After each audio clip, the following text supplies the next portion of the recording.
하나님은 우리를 정말 특별하고 위대하게 만드셨습니다. 우리의 몸은 그냥 만든 게 아닙니다. 제가 최근에 한 연구 결과를 보면서 더욱 그것을 깨닫게 되는 시간이 있었습니다. 그게 뭐냐면 우리의 뇌가 한 연구 결과에 어떤 결과가 나왔냐면 우리의 뇌는 감사와 불안을 동시에 체험할 수 없다는 겁니다. 감사하면서 동시에 이 불안할 수 없고 불안해하면서 동시에 감사할 수 없습니다. 이거 보면 우리가 깨달을 수 있는 게 뭡니까? 우리가 감사할 수 없었던 이유, 지금까지 우리가 감사하고 싶어도 감사가 나오지 않는 이유가 무엇이냐면 우리 마음에 불안함이 가득하기 때문이었다는 겁니다. 불안하니까 끝도 없이 불안하기 때문에 감사할 수 없었던 겁니다. 아무리 감사해야 되겠다, 감사하고 싶은 마음을 가져도 계속해서 마음이 불안하니까 감사할 수가 없는 겁니다. 그래서 우리가 지금 추수감사절뿐만 아니라 11월 내내 감사하자는 그런 달을 보내면서 계속 감사에 대해서 나눌 때 단순히 이제 감사합시다, 긍정적인 생각합시다, 우리가 좋아하고 고맙다는 그런 마음을 가지고 삽시다, 이런 말을 하는 것보다 우리가 감사하기 전에 가장 먼저 해야 되는 것은 불안한 마음부터 제거하는 겁니다.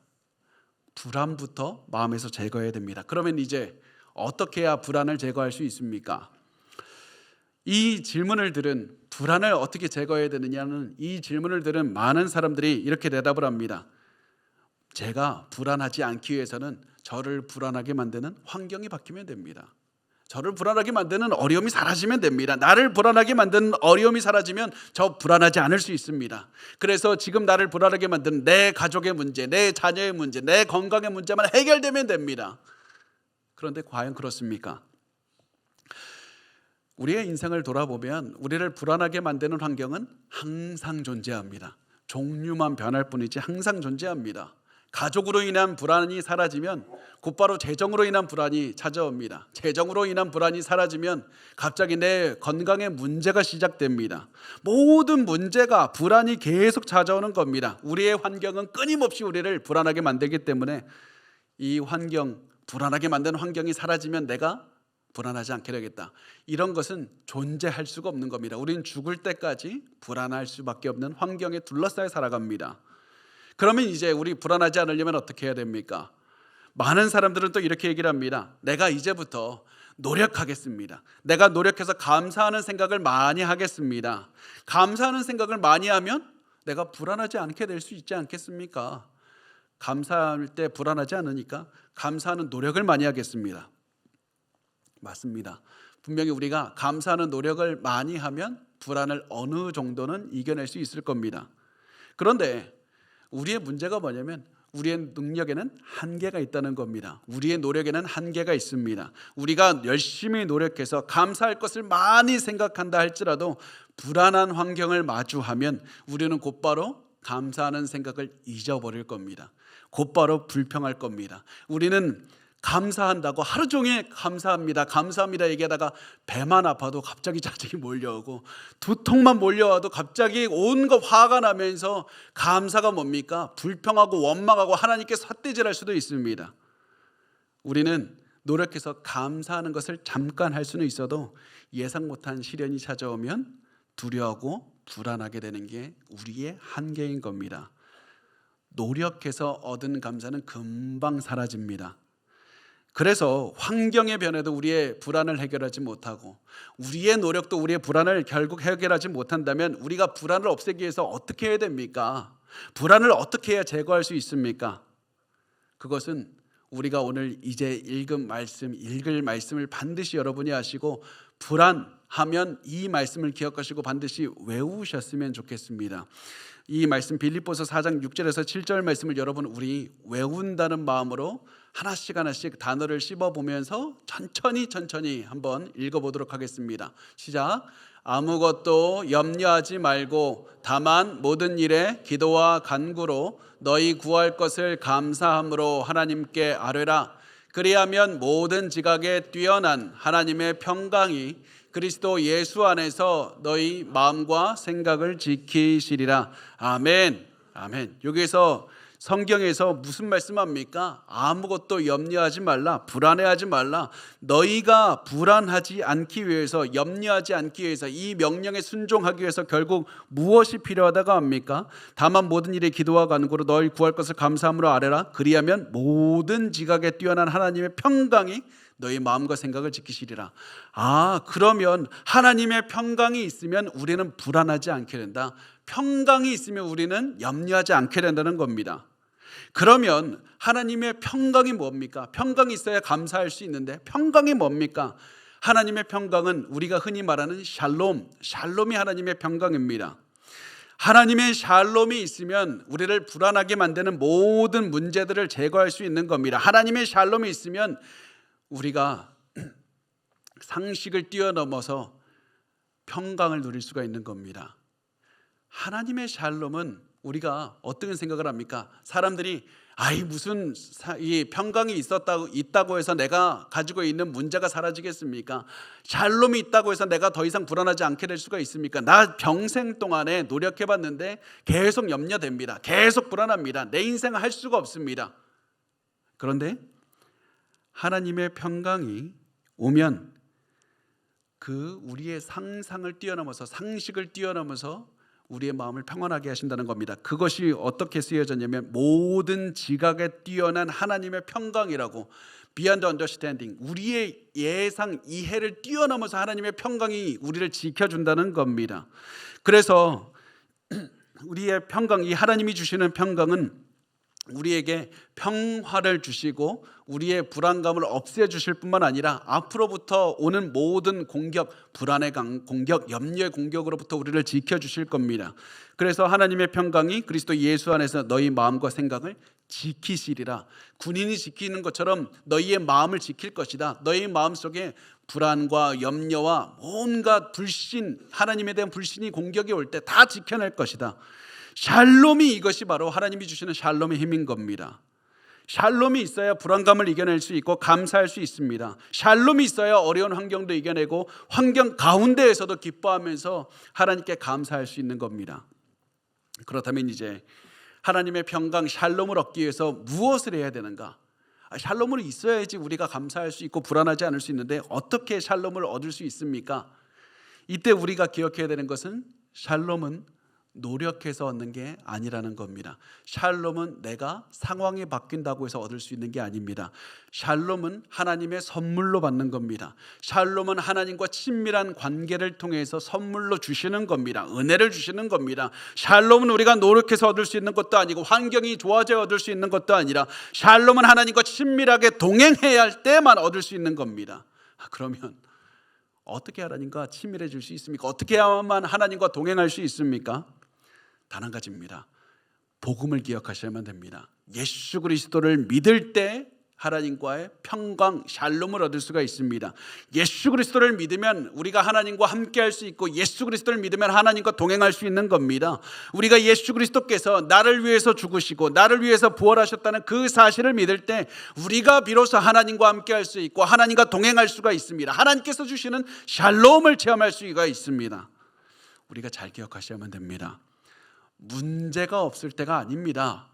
문제 한가운데에서, 폭풍과 가득한 천둥 번개가 치는 그 한가운데에서 우리가 복음을 믿고 하나님과 동행할 때 비로소 샬롬이 찾아오셔서 기뻐하며 감사할 수가 있다는 사실입니다. 여기서 우리가 한 가지 짚고 넘어가야 될 것은 하나님이 주시는 샬롬은 단순히 우리의 마음에 주는 평강만이 아니라는 사실입니다. 마음의 평화 이상입니다. 샬롬은, 성경에 말씀하는 샬롬은 단순히 우리의 마음이 평안하다 이런 의미가 아니라 내 인생에 있어야 되는 것이 다 있고 그 자리에 적당히 있어야 되는 그만큼만 있는 것이고 없어야 되는 건 없는 겁니다. 다시 말해서 완벽한 질서가 유지되는 것이 샬롬입니다. 우리의 영과 몸과 관계와 모든 것들, 나에게 필요한 것들, 있어야 될 만큼 그것이 그 자리에 충분히 있는 것, 없어야 될 것은 하나도 없는 것, 하나님의 완벽한 질서가 유지되는 것이 샬롬입니다. 그래서 하나님의 샬롬은 단순히 우리의 마음뿐만 아니라 우리의 인생 전체를 평강을 주시는 힘입니다. 그래서 이것이 바로 예수께서 이 땅에 오신 이유라는 사실을 기억하셔야만 됩니다. 예수님께서 이 땅에 오신 이유는 우리에게 샬롬을 회복하게 하시기 위해서인 겁니다. 단순히 우리의 마음의 평안이 아니라 우리 인생 전체에 무너져 버렸던 모든 것들, 잘못된 것들, 그것들을 다 회복시키고 그 모든 것의 중심이 하나님과의 관계를 통해서 모든 것을 회복하게 하는 것, 그것이 바로 예수님께서 이 땅에 오신 이유입니다. 그래서 구약시대에 이사야 선지자를 통해서 예수님의 탄생을 바라보면서 이사야 선지자는 이렇게 예언합니다. 이사야서 9장 6절에서 7절은 말씀을 합니다. 이는 한 아기가 우리에게 낳고 한 아들을 우리에게 주신 바 되었는데 그의 어깨에는 정사를 메었고 그의 이름은 기묘자라 모사라 전능하신 하나님이라 영존하시는 아버지라 평강의 왕이라 샬롬의 왕이다. 샬롬으로 통치하시는 왕입니다. 그리고 그 정사와 평강의 덤이 무궁하다. 예수님의 그 다스리시는 샬롬은 영원하다는 겁니다. 예수님의 샬롬은 영원하고 예수님께서는 우리에게 그 영원한 샬롬으로 통치하시고 우리에게 그 영원한 샬롬을 주시는 분입니다. 인간의 죄로 말미암아 망가진 모든 것을 회복시켜 주시는 분이 바로 예수 그리스도가 되시는데 그 예수께서 어떻게 회복시키십니까? 우리의 죄를 대신해서 죽으셔서 우리와 하나님과의 관계를 회복시키시고 모든 망가진 것을 치유하시면서 예수님께서 우리에게 샬롬을 회복하는 겁니다. 그래서 이 예수님께서 샬롬을 회복하게 하기 위해서 오신 예수님은 그것을 보면서 천사들이 예수님의 탄생을 바라보면서 이렇게 찬양했습니다. 누가복음 2장 14절에 지극히 높은 곳에서는 하나님께 영광이요 땅에서는 하나님이 기뻐하신 사람들 중에 평화로다. 여기서 그냥 평화가 나오는 것이 아니라 예수님께서 이 땅에 선택받은 사람들에게 평강을 주시기 위해서 샬롬을 주시기 위해서 오셨기 때문에 하나님이 기뻐하신 사람들 중에 평화로다. 우리에게 평강 샬롬을 주시는 분입니다. 그래서 예수님께서는 우리의 죄를 위해서 십자가에서 죽으시고 부활하신 다음에 제자들을 만나셨을 때 가장 먼저 하신 말씀, 제자들을 만났을 때 인사하시는 말씀이 뭐냐면 샬롬입니다. 요한복음 20장 19절에 이날 곧 안식 후 첫날 저녁 때 제자들이 유대인들을 두려워하여 모인 곳에 문들을 닫았더니 예수께서 오사 가운데 서서 이르시되 너희에게 평강이 있을지어다. 예수님이 가장 먼저 하신 말씀이 샬롬이라는 겁니다. 단순히 여기에서 예수님이 인사하셨다, 샬롬하셨다는 의미가 아니라 예수님께서 부활하신 목적이 샬롬을 주시기 위해서라는 겁니다. 그래서 성경은 처음부터 끝까지가 샬롬을 우리에게 주시는 이야기입니다. 샬롬을 우리가 회복하는 이야기입니다. 단순히 우리의 마음에 평강이 있기를 위한 것만이 아니라 우리가 단순히 죽어서 천국 가기 위한 것이 전부가 아니라 우리가 예수 그리스도의 복음을 믿고 하나님과의 관계가 회복이 돼서 영적으로 회복이 되고 우리가 이 세상에서 예수께서 주시는 샬롬을 체험하고 평생을 샬롬을 체험하면서 살다가 천국에서는 완벽한 샬롬 안에서 우리가 누리면서 살아가는 것, 그것이 우리의 삶의 모습이고 우리의 삶의 목적지입니다. 그래서 우리가 비록 현재 예수를 믿는 이때 고난이 온다 할지라도 두려워하지 않고 샬롬을 체험하면서 살 수 있다는 확신 가운데 살아가는 겁니다. 샬롬을 지금 체험할 수가 있습니다. 왜냐하면 성령께서 우리와 함께 계시기 때문에 그렇습니다. 이것이 바로 오늘 본문 말씀을 통해서 예수님께서 제자들에게 하시는 말씀입니다. 이 당시의 제자들은 무슨 샬롬입니까? 두려워서 미칠 지경이었습니다. 혼란스러웠고 아무것도 알 수가 없었습니다. 두려웠습니다. 불안했습니다. 왜냐하면 예루살렘에 있는 권력자들이 예수님을 강하게 반대했기 때문에 예수님을 박해하고 싶었습니다. 사형까지 시키고 싶어 했던 것을 알고 있었습니다. 그리고 예수님의 제자들은 내가 예수님을 따른다는 이유만으로 나도 핍박받았고 나도 사형당할 수 있다, 이 사실을 알고 있었습니다. 그래서 너무 무서웠습니다. 두려웠습니다. 그런데 이런 상태에서 예수님이 제자들에게 나 곧 떠난다 이렇게 말씀을 하는 겁니다. 제자들이 가장 두렵고 어려운 순간에 제자들과 함께 있어 주겠다고 말씀하는 게 아니라 오히려 제자들을 떠나겠다고 말씀하는 겁니다. 이 말을 들은 제자들은 무서웠습니다. 두려웠습니다. 예수님 어디 가십니까? 나 어떻게 살아라고요? 이때 제자들에게 예수님은 말씀합니다. 25절과 26절에 우리 같이 읽겠습니다. 시작. 내가 아직 너희와 함께 있어서 이 말을 너희에게 하였거니와 보혜사 곧 아버지께서 내 이름으로 보내실 성령 그가 너희에게 모든 것을 가르치고 내가 너희에게 말한 모든 것을 생각나게 하리라. 아멘. 예수님께서는 나 떠나는데 너희 앞에 고난이 있을 거야. 나 떠나는데 안심하라. 안심해도 괜찮다. 왜냐하면 내가 떠나면 아버지께서 성령을 보내실 것이기 때문이다. 내가 떠나야 성령께서 오실 것이니 내가 떠난다고 해도 염려하지 말라 말씀을 합니다.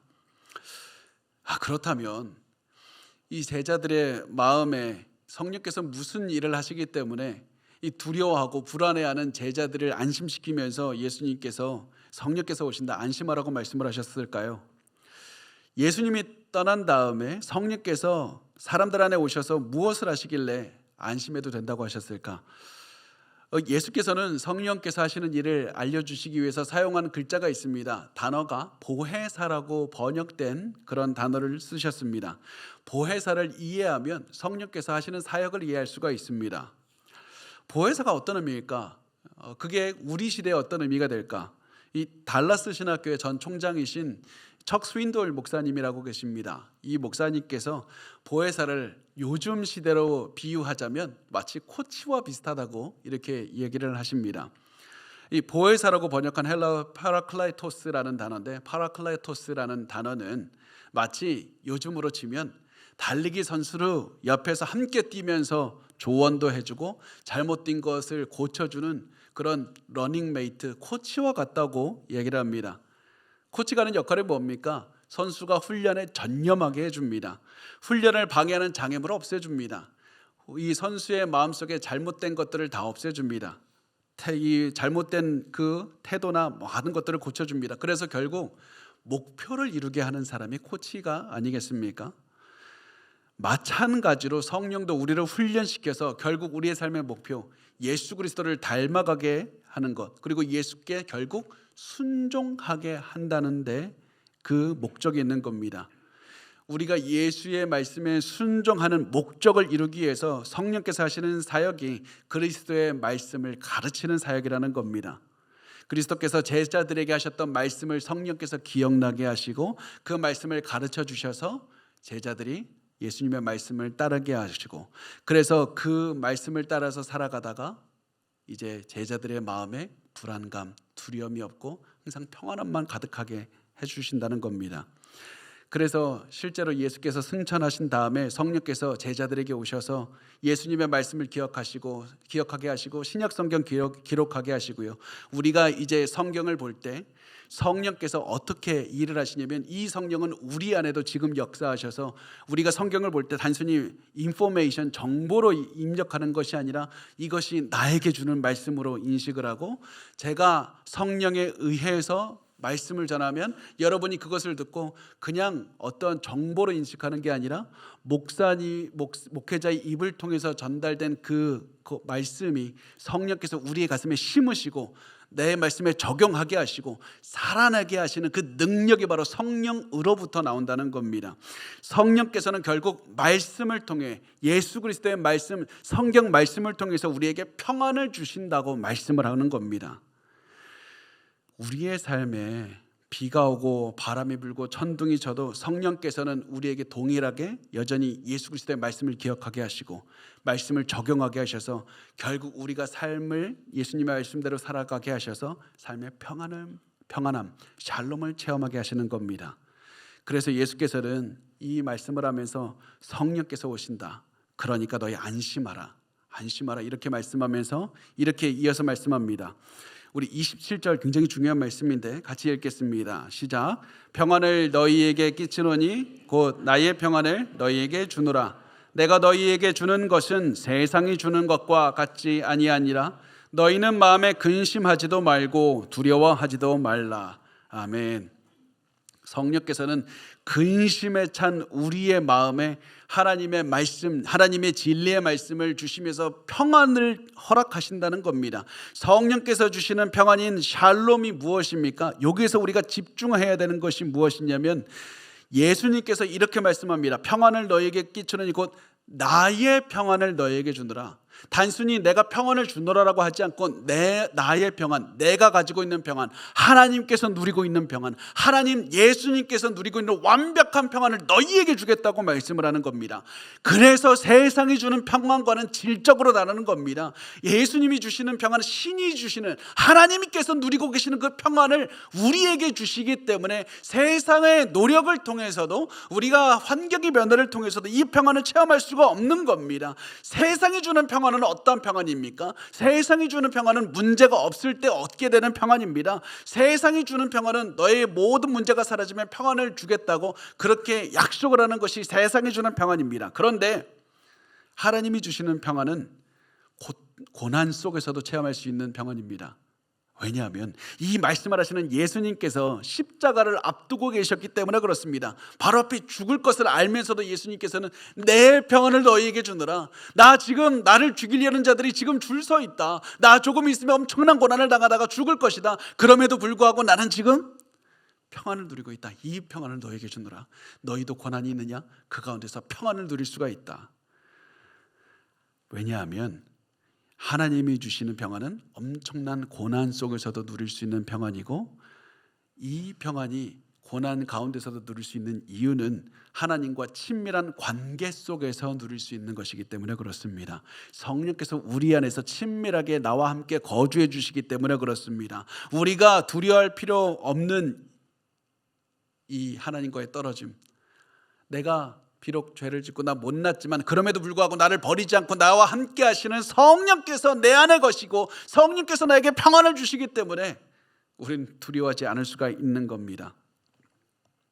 그래서 예수님께서는 제자들에게 너희가 안전하게 되면, 너희 상황이 변하면 너희가 평안을 누릴 수 있을 것이라고 절대 말씀하신 적이 없습니다. 제자들이 닥친 위협을 피하면 평화롭게 될 수 있다. 그러니까 너희 도망가, 빨리 살기에 도망가라. 그러면 너희가 위협으로부터 도망가면 평안을 누릴 수 있을 것이다. 예수님께서는 그렇게 말씀하시지 않았습니다. 예수님께서는 너희 마음 자체를 바꿀 것이다, 성품 자체를 바꾼다.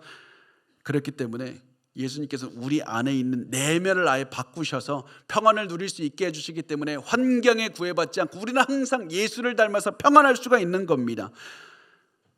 그래서 예수님께서는 사람들이 죽이려고 달려들어도 묵묵히 한 걸음 한 걸음 예수님의 길을 평안하게 걸어가셨습니다.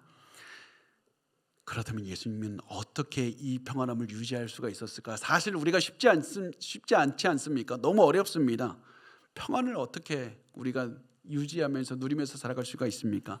예수님께서 이때 어려움이 있음에도 불구하고 평안할 수 있었던 굉장히 중요한 방법은 하나님의 통치를 의지하신 겁니다.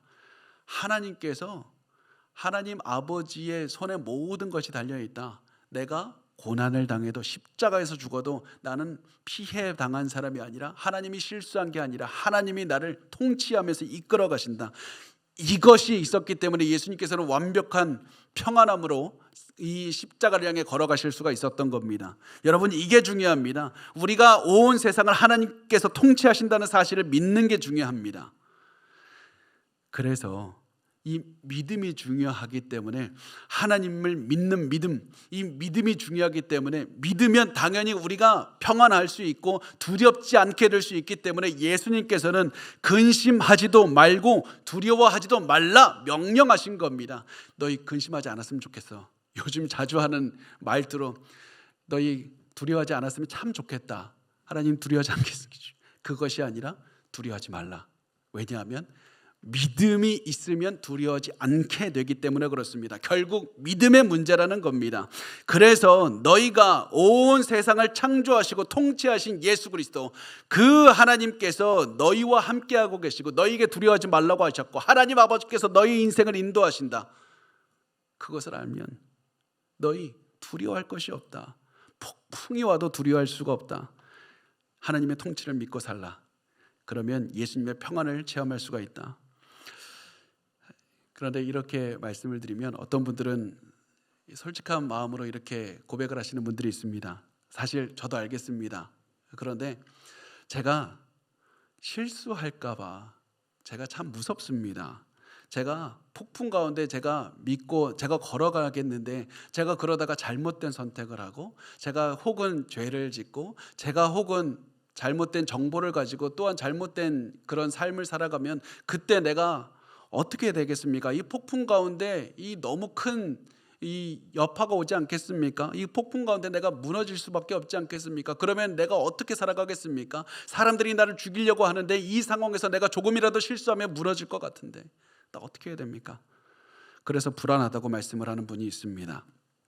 그런데 우리가 중요한 것은 우리가 누리는 샬롬의 근본, 바로 그 파운데이션, 기반이 무엇이냐면 우리가 올바른 선택, 똑똑한 선택 했기 때문이 아니라 하나님이 우리의 인생을 이끌고 가시기 때문인 겁니다. 하나님께서 내가 때로는 죄도 짓고 내가 때로는 잘못된 선택도 하지만 그럼에도 불구하고 하나님께서 내 인생을 사용하셔서 가장 최선의 결과를 인도해 주시더라. 그분이 나를 사랑하신 하나님 아버지가 되시고 그분이 나를 위해서 독생자 예수를 죽게 만드신 하나님이 되시더라. 그것을 믿으면 우리가 평안하게 되는 겁니다. 우리의 선택이 아니라 하나님의 능력으로 우리의 인생이 이끌고 계시고 그래서 우리가 샬롬을 체험할 수 있게 되는 겁니다. 그래서 우리가 이 하나님의 주시는 평안을 체험하길 바랍니다. 그리고 여기서 한 가지 더 봐야 될 것이 있습니다. 예수님께서 여기에서 너희 마음에 근심하지도 말고 두려워하지 말라고도 말씀하신 그 명령하신 것을 다시 한번 조금만 더 깊게 생각해 봤으면 좋겠습니다. 제가 이 말씀을 보면서 제가 저희 자녀들이 더 어렸을 때, 지금도 어린데 지금은 집에 가도 저를 아는 척을 안 해서 참 가슴에 요즘에 상처를 많이 받고 있습니다. 그런데 더 어렸을 때는 저에게 막 이렇게 무서운 꿈 꾸면 저에게 찾아와서 안기기도 하고요. 참 그런 때도 있었네요. 무섭다고 하면 저에게 찾아와서 울면서 찾아오기도 하고 그랬는데 그때 제가 안아주면서 야 무서워 걱정하지 마 나만 믿어 그렇게 했던 기억이 납니다. 제가 나만 믿으라고 걱정하지 말라고 했던 이유가 뭐겠습니까? 무슨 일 있으면 내가 도와줄게. 무슨 일 있으면 내가 해결해 줄게. 어려운 일이니 나만 믿어. 내가 해결해 줄게. 이런 마음이었습니다. 예수님께서 제자들에게 근심하지도 말고 걱정하지도 말라. 이게 그 의미입니다. 단순히 야 힘내. 잘 될 거야. 앞으로 성령께서 오시면 너희 다 할 수 있어. 이런 의미가 아닙니다. 잘못될 리가 없다. 내가 너와 함께함이라. 내가 너의 인생을 책임져 줄 것이다. 근심하지 말고 걱정하지 말라. 내가 함께할 것이다. 하나님께서 함께 하신다는 그 말씀을 하는 겁니다. 그래서 여러분 그 말씀을 바라보면서 여러분 기억하시기 바랍니다.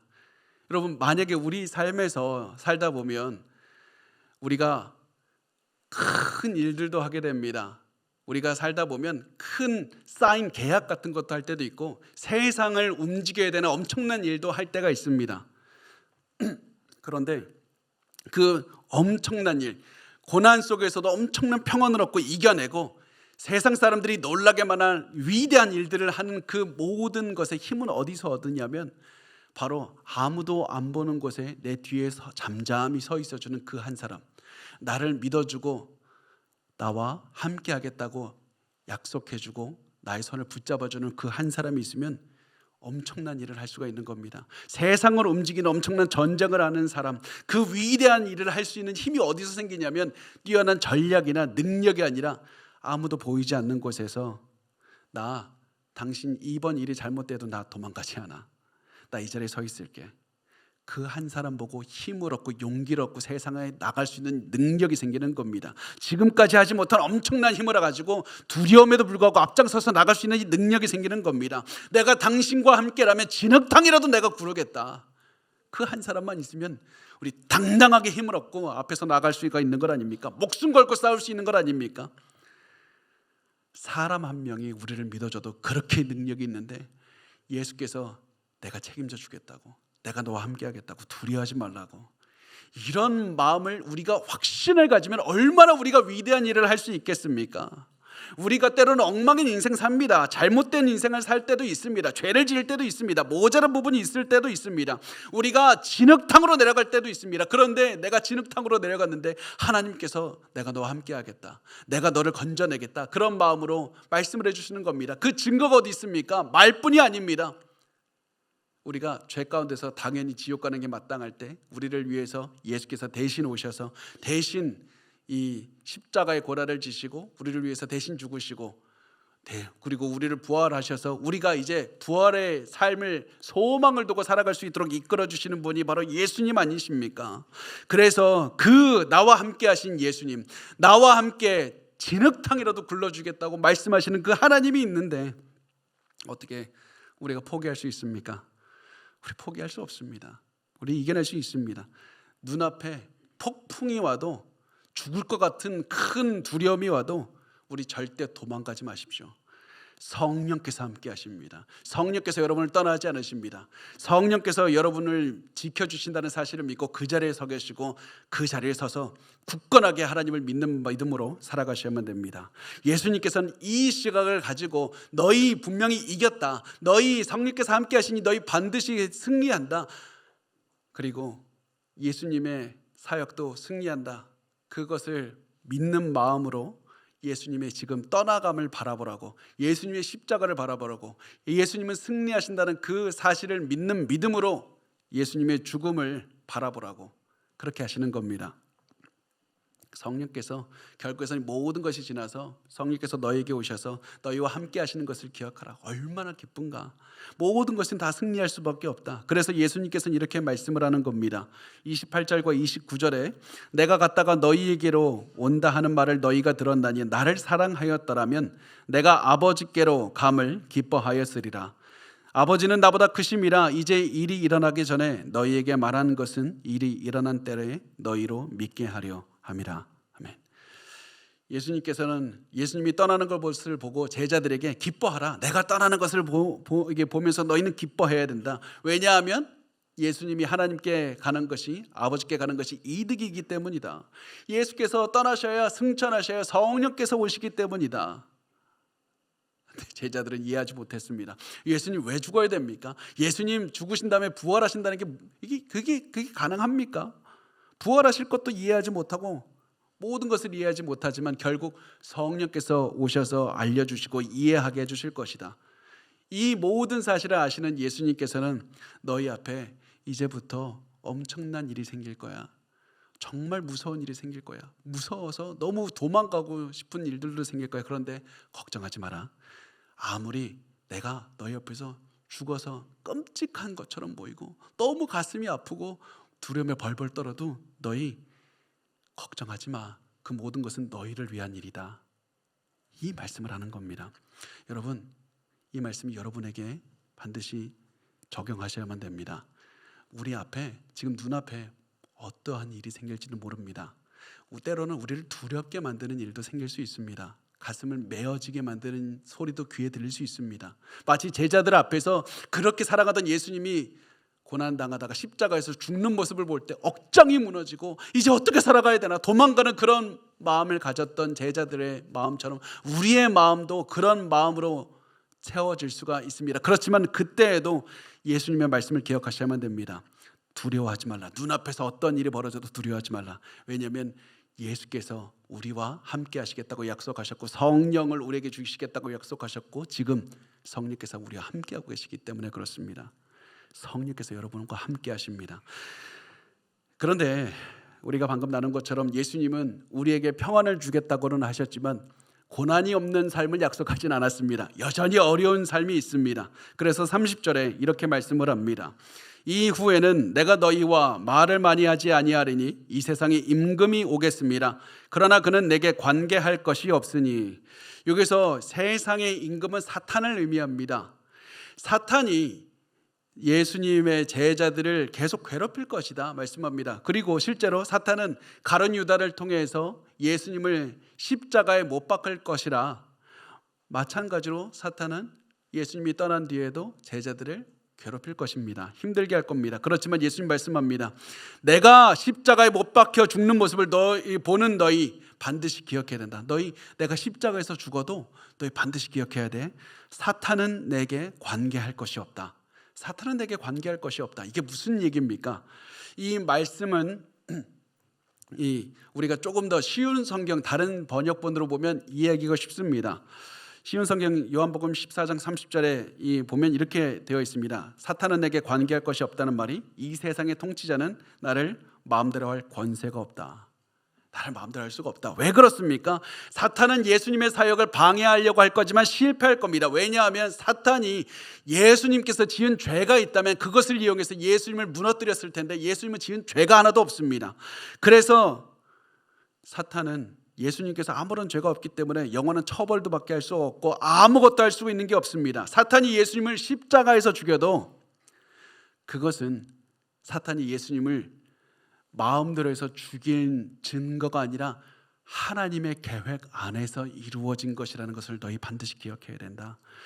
하나님께서 허락하셨기 때문에 사탄이 예수님을 십자가에서 죽일 수 있었던 것이고 이 모든 것은 하나님의 선한 뜻이 이루어져 가는 과정 가운데 있는 것이다. 그러므로 너희는 예수님이 십자가에서 죽어도 두려워하지 말라. 우리 인생에 어려움이 있어도 두려워하지 마십시오. 평안을 얻으셔야만 됩니다. 우리의 삶에 폭풍이 불고 천둥번개가 몰아쳐도 두려워할 필요가 없습니다. 왜냐하면 그 모든 것이 하나님의 계획을 벗어나서 이루어질 수가 없기 때문에 그렇습니다. 예수님께서 주시는 평안은 이 믿음, 하나님의 통치에 대한 믿음, 하나님께서 이루어 가신다는 그 믿음을 가지고 있을 때야만 우리가 평화를 누릴 수가 있습니다. 예수 그리스도를 믿는 사람들은 항상 샬롬의 하나님을 믿는 믿음으로 고난 가운데서도 평화를 유지할 수가 있는 겁니다. 그리고 바로 여기에서 굉장히 중요한 말씀을 하십니다. 31절 말씀, 마지막 말씀입니다. 우리 같이 읽겠습니다. 시작. 오직 내가 아버지를 사랑하는 것과 아버지께서 명하신 대로 행하는 것을 세상이 알게 하려 함이로라. 일어나라 여기를 떠나자 하시니라. 아멘. 예수님께서 여기서 두려움을 극복하는 방법을 말씀을 해주셨습니다. 이게 뭐냐면 순종입니다. 말씀에 순종하면 됩니다. 여기서 보면 하나님께서 온 세상을 다스리신다는 확신을 가지고 있고 아무리 우리에게 이 다가온 고난을 통해서 하나님께서 좋은 결과를 주신다는 확신이 있어도 때로는 우리 두렵습니다. 그게 우리의 마음인 겁니다. 우리는 여전히 두렵고 어떻게 해야 되지? 그런 마음이 있을 겁니다. 고난은 엄청나게 어려운 겁니다. 그러니까 고난이지라 그러지 않습니까? 그렇게 마음을 두렵게 하는 게 있을 때 우리 그때 어떻게 해야 되는가? 그때 우리가 마음의 평안을 얻기 위해서 해야 되는 것은 순종하는 겁니다. 예수 그리스도도 십자가의 고난 앞에서 두려움도 가질 수 있었고 불안해할 수도 있었지만 예수님께서는 하나님을 믿고 말씀에 순종하면서 십자가로 걸어가시는 겁니다. 그것이 어디에서 드러나느냐? 일어나라 여기를 떠나자 하시니라. 일어나라 여기를 떠나자 하시니라. 이 말씀에서 드러나는 겁니다. 예수님께서는 가만히 있으면서 우리 가만히 있으면 하나님이 알아서 우리 마음 바꿔주실 것이다 그렇게 말씀하신 것이 아니라 우리 일어나서 여기를 떠나가자. 일어나서 우리 십자가를 향해서 움직이자. 하나님께서 원하시는 곳 십자가를 향해서 걸어가면서 우리가 계속 순종을 하자. 그리고 그때 순종을 할 때 더 큰 용기를 얻을 것이다. 순종할 때 두려움을 이겨낼 것이다. 이게 예수님께서 말씀하신 이 평안을 얻는 방법이었습니다. 우리 그리스도인들도 예수 믿지만 두려울 때 많습니다. 사실 비밀인데 저도 많습니다. 안 믿으신가 본데. 네. 말씀이 실제로 이루어질 것이라는 확신이 없기 때문에 두려운 겁니다. 예수를 믿어도 내가 이 예수님께서 나에게 실제로 이 일을 말씀을 이루어 주신다는 확신이 없기 때문에 예수를 믿어도 두려운 겁니다. 그래서 우리가 말씀에 순종하면 두려움이 있음에도 불구하고 말씀에 순종하면서 한 걸음씩 가다 보면 안 될 것 같았는데 이 일이 됩니다. 안 될 것 같은 일들이 정말 기적처럼 하나씩 이루어지는 것을 봅니다. 그런 것을 보면서 하나님의 말씀이 이루어진다 그 확신을 가지고 그리고 우리의 평안이 계속해서 증가하는 겁니다. 두려움에도 불구하고 우리가 순종하면 두려움은 줄어들고 불안은 사라지고 감사가 넘쳐나는 그런 삶을 살게 되는 겁니다. 자, 이제부터 우리가 이제 생각해야 되는 것은 우리가 이제 어떻게 하면 실질적으로 실천할 수 있을 것인가? 일상생활에서 불안과 염려를 없애고 우리의 마음 가운데 평안을 채우기 위해서 우리가 실질적으로 하나님 안에서 실천할 수 있는 게 무엇인가? 우리 4가지만 간단하게 보도록 하겠습니다. 첫 번째는 무엇이냐면 여러분 삶의 목표를 제대로 다시 정립하셔야만 됩니다. 삶의 목표는 제가 여러 번 강조합니다. 행복하기 위해서 살면 절대 안 됩니다. 행복하기 위해서 살아가시는 분이 있으면 망하는 길로 걸어가는 겁니다. 성경 어디에도 너희가 행복하기 위해서 행복을 추구해야 된다는 말씀하신 적이 없습니다.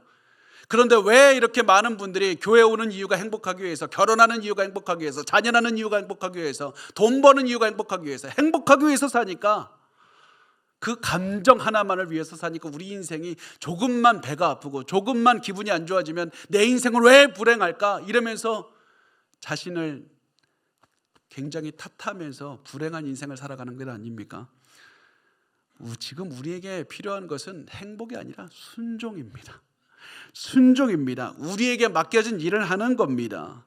우리에게 맡겨진 일에 순종하면 하나님께서 우리에게 행복은 덤으로 주시는 겁니다. 행복은 따라오는 것이지 우리가 추구하는 것이 아닙니다. 그래서 우리가 하나님의 말씀에 순종해야 됩니다. 자, 두 번째, 매일 기도로 하루를 시작하시기 바랍니다. 기도로 하루를 시작하시기 바랍니다. 기도하면서 하나님의 통치를 찬양하시면서 하루를 시작하시는 겁니다. 이 말씀을 드리면 꼭 어떤 분들 찾아오셔서 이렇게 저에게 말씀하십니다.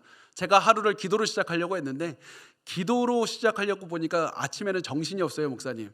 그래서 제가 시간 좀 보다가 보니까 잠자기 전에 잠깐 기도합니다. 그러면 제가 이렇게 항상 묻죠. 하루 종일 기도 안 하셨네요?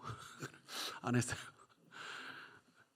정신이 없어도 기도하시고, 그리고 아침에 밥 먹을 때도 계속 기도하시고, 버스 탈 때나 움직일 때나 우리가 흥얼거리면서 걸으실 때도 계속 기도하십시오. 그 대신에 기도의 제목은 하나님의 통치를 높이는 겁니다. 하나님, 힘들어요, 고난이 있습니다. 그거 중요하지만 그거 전에 해야 되는 거, 하나님의 통치를 찬양합니다. 하나님의 인도하심, 하나님의 샬롬이 내 가슴에 가득합니다. 이것으로 내 마음을 가득 채우는 겁니다. 그러면 하나님의 샬롬이 내 인생을 이끄는 것을 체험하게 될 겁니다. 세 번째, 우리 비관하는 습관을 버려야만 됩니다.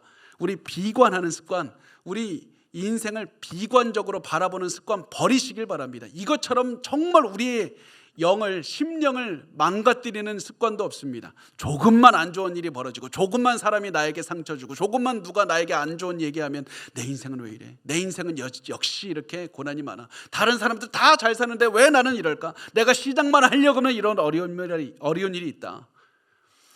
최악의 상황을 보면서 두려워하면서 다 무너져 버리는 게 정말 많은 사람들의 모습입니다. 여러분, 비밀을 말씀드리면 저도 이런 사람이었습니다. 저도 좋지 않은 조짐을 조금만 보이면 곧바로 원망하고, 나 그래서 포기해야 되겠다고 원망하고 불평하는 사람이 바로 저였습니다. 그런데 저에게 하나님께서 이렇게 포기하는 저에게 계속 하나님 깨달음을 주시는 겁니다. 뭐라고 하시냐면, 보이는 것이 아니라 보이지 않는 것에 집중하라. 너의 눈에 보이는 것이 아니라 보이지 않는 것에 집중해서 봐야 되고 들어야 된다. 너의 안에 거하시는 하나님을 바라보고, 하나님이 하시는 보이지 않는 놀라운 일들, 보이지 않는 것에 집중하고, 내가 이해하지 못한 하나님의 지혜에 집중하라. 하나님께서 너의 미래를 인도하고 계시는 그 보이지 않는 것에 집중하라. 그 하나님께서 최선의 결과를 지금도 만들어내고 계신다. 보이는 것보다 보이지 않는 것이 훨씬 중요한 겁니다. 여러분이 지금 보이는 것에 집중해서 내 인생은 왜 이럴 거라냐고 하면, 여러분, 그 비관적인 태도는 당장에 버리고 성령님만 의지하고 내가 이 시간에 보이지 않는 것을 바라보게 도와주시옵소서, 그 믿음을 갖기를 위해서 기도하셔야만 됩니다. 하나님 절대 패배하지 않으십니다. 여러분과 함께 하시는 하나님은 승리하시는 하나님이고, 여러분을 반드시 구원의 길로 인도하시는 영원한 우리를 사랑하시는 아버지가 되십니다. 네 번째, 아까 첫 번째 나눈 것에 조금 우리가 좀 겹쳐서 나누는 건데, 네 번째는 순종해야 되는 겁니다. 순종이 중요합니다. 여러분, 불안할 때 순종하지 않으면 더 불안하게 됩니다. 두려울 때 순종하지 않고 가만히 있으면 더 두렵게 됩니다. 불순종하면 두려움이 더 생깁니다. 불안하게 됩니다. 감사할 수 없습니다. 그러므로 우리가 항상 해야 되는 것은, 불안합니까? 하기 싫습니까? 순종하십시오. 슬픕니까? 순종하면 됩니다. 그러면 두려움이 사라지고 감사할 수 있는 겁니다. 제가 마지막으로 한 가지 이야기만 드리고 끝낼게요. 한 청년이 비행기를 타고 여행을 하고 있었습니다. 그런데 그 비행기 갑자기 난기류를 만나서 기체가 엄청나게 흔들렸습니다. 그리고 그 비행기 안에 있는 사람들은 너무 무서워서 깜짝 놀라서 어쩔 줄을 몰라 하면서 이거 비행기 떨어지는 거 아니야? 그런 마음으로 있는데, 한 청년은 느긋하게 평온하게 앉아 있는 겁니다. 그 시간이 지나서 기차가 드디어 안정을 찾았을 때 청년의 옆에 앉은 사람이 청년을 보면서 질문했습니다. 아니, 젊은 사람이 어떻게 그렇게 냉정할 수 있고 평온할 수가 있었습니까? 비행기가 그렇게 흔들리는데 어떻게 침착할 수가 있었습니까? 그 질문을 들은 청년이 이렇게 대답합니다. 우리 아버지가 이 비행기 기장이거든요. 저는 우리 아버지를 믿습니다. 여러분, 지금 여러분의 인생도 난길 위에 흔들리는 것과 같은 상황에 살고 있을 수 있습니다. 이런 상황에서 무슨 감사가 있습니까? 나도 내 인생이 이제 어떻게 될지 모른다는 그런 마음으로, 불안한 마음으로 지금 살고 있을 수 있습니다. 그렇지만 우리 인생이 얼마나 흔들릴지도 모르고 안개가 얼마나 끼었는지 다 각자 다르겠지만 거기에 상관없이 우리가 아는 것 하나가 있습니다. 우리 인생의 기장은 하나님이시라는 사실입니다. 우리가 믿을 수 있는, 우리를 사랑하시는 하나님 아버지께서 우리 인생의 기장이 되시고 성령께서 우리의 마음을 만지시고 우리의 인생길을 인도하고 계십니다. 그래서 우리 성령을 믿고 염려를 없애고 평안한 마음으로 사시길 바랍니다. 그렇게 성령께 집중하며 성령님의 뜻에 따라서 순종하며 살면 우리 인생에 어려움이 없고 불안감이 없고 감사가 넘쳐나는 삶을 살게 될 줄 믿습니다. 우리 모두 그런 삶을 사는 우리 호산나교회 성도들이 되시길 바랍니다.